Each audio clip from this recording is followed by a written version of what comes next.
Responsible people don't think twice about visiting the hospital. If we feel sick, need surgery, or have a major health concern, it usually isn't a debate about if we should go. But some people avoid the hospital because they don't trust medical professionals.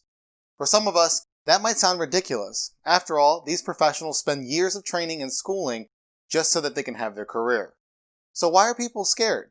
Well, one answer is medical errors. These are preventable adverse effects resulting from medical care rather than the patient's condition. Now, I'm not trying to scare you away even more from going to the hospital. If you have a health concern, you should consult a medical professional. But I'm trying to bring attention to the fact that mistakes do happen and affect more people than you might think. Luckily, there are ways that hospitals can help shrink these numbers if people are aware of the effects and hold responsible groups accountable. Hi everyone, I'm Matt from eTactics, and today I'm going to share what medical errors can cause. Before we get started though, make sure you subscribe to our YouTube channel by clicking the button below.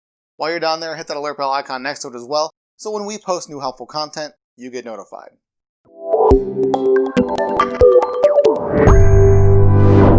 Medical errors have a huge cost, about $20 billion per year annually. These payments often fall on outside parties such as Medicare. 1 in 7 Medicare patients experience a medical mistake, so these costs do occur frequently. But the cost is more than financial. They can cause prolonged illness, permanent disability, or even death. Well, these issues aren't new. The first major report on medical errors in the US is from over 2 decades ago. A 1999 study estimated that up to 98,000 deaths were due to medical errors. At the time, this would have been the 6th leading cause of death in the United States. A study in 2010 found that this number had almost doubled to 180,000.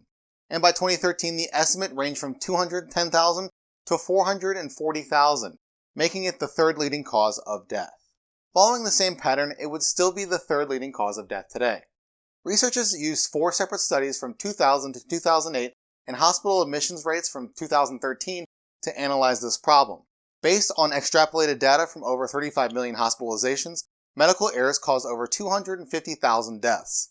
This translated to 9.5% of all deaths per year. One contributing factor to this number is health-associated infections, or HAIs. You'd think that you'd be the less likely person to get sick at a medical facility. After all, it should be clean so patients can heal. But according to the CDC, 1 in 31 patients has an HAI on any given day. In 2013 alone, 99,000 people died from this effect. Thankfully, this number dropped within a few years, but not by much.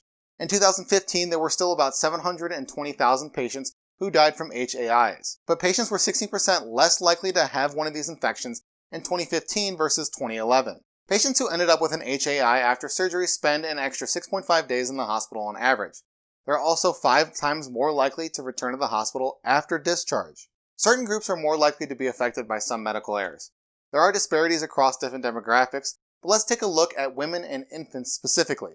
Around 700 US women die from pregnancy-related complications each year, but around 60% are preventable. Newborns experience preventable complications too. Each year there are almost 28,000 birth injuries, and many of them are preventable. This is about 3 babies each hour experiencing an injury, and 134 of 100,000 babies will die from birth injuries every year. At this point, you might be more worried to go to the hospital for any reason, but you should still trust your medical professionals.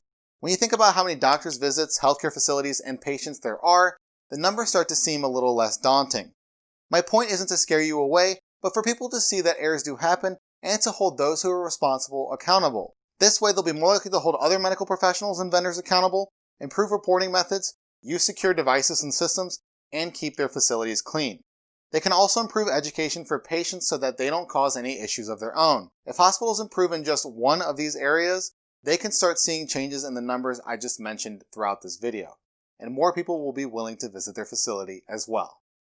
If you'd like to learn more information about medical errors, reach out to eTactics. And you already made it this far into the video, so you might as well like it, share it, and comment below. Well, what are you waiting for? Subscribe to our YouTube channel.